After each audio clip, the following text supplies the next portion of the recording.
Now we're starting with coordinate geometry, right? So coordinate geometry, basically we're looking at points on a Cartesian plane, so your x and y system of axes, where we plot ordered pairs, all right? So from that, we are actually able to join the points as well, and they form vertices of polygons. So a polygon is a geometric figure, okay, with 3 sides or more. And then you have what we refer to as a regular polygon, which is equilateral and equiangular. By that we mean all the sides are equal and all the angles are equal. So for example, a square would be a regular polygon because all 4 sides are equal and all 4 angles formed by those sides are equal at 90 degrees. So let's say we're given these 3 points, point A, B, and C, all right? And we were told they are vertices of a polygon on a Cartesian coordinate plane. So we need to draw the polygon. So by that it means you plot the points, all right? And the letters tell you the direction in which you must go in. So A, B, C. So you join the lines from point A to B, from B to C, and from C to A. So can you see there we have formed a polygon which is a triangle, right? So from there we are able to calculate the distance. So let's say I wanted to find the distance from point A to B. So I use the following formula, which is the square root of. Then I take x, so the second x value minus the first x value squared plus the second y value minus the first y value squared. So that would be the square root.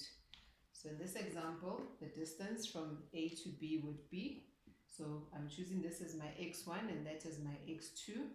So it's the square root of 1 minus 2 squared plus minus 3 minus 3 squared. All right, so that should give me 3, 9 plus 36. All right, so it's 3 squared plus minus 6 squared, square root. So that gives me, it's 9 plus 36, which gives me the square root of 45. And remember to write the units. All right. Then we can also then find the gradient of a line, okay, joining 2 points.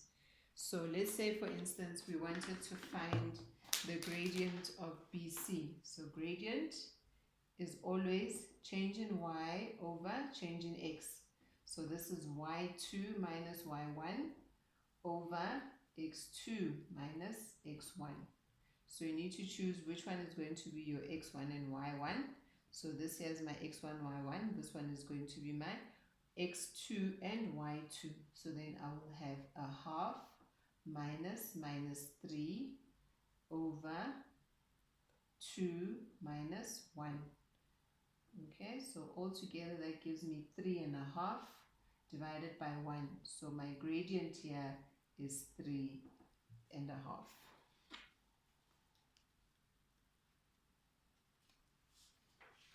Okay, then lastly, we can also then calculate the midpoint of a line segment joining 2 points. So the midpoint is a capital letter, midpoint. So let's say we want to find the midpoint of AC, of line AC. So the midpoint we calculated as x1 plus x2 over 2. It's a coordinate, all right? So it's a point along the line, and y1 plus y2 over 2. Okay, so my x1 here is 2 plus minus 2, so it's 2 plus minus 2 divided by 2, and here I have a half plus 3 divided by 2. Okay, so working that out, this here is 0, and if this is 0, here we have 3 over 2 divided, sorry, 3.5 divided by 2, which is 1,75. Divided by 2, this gives me 1,75. So essentially it's telling me that my midpoint is right here. Okay, so the midpoint halfway of line AC lies here on 0 and 1,75.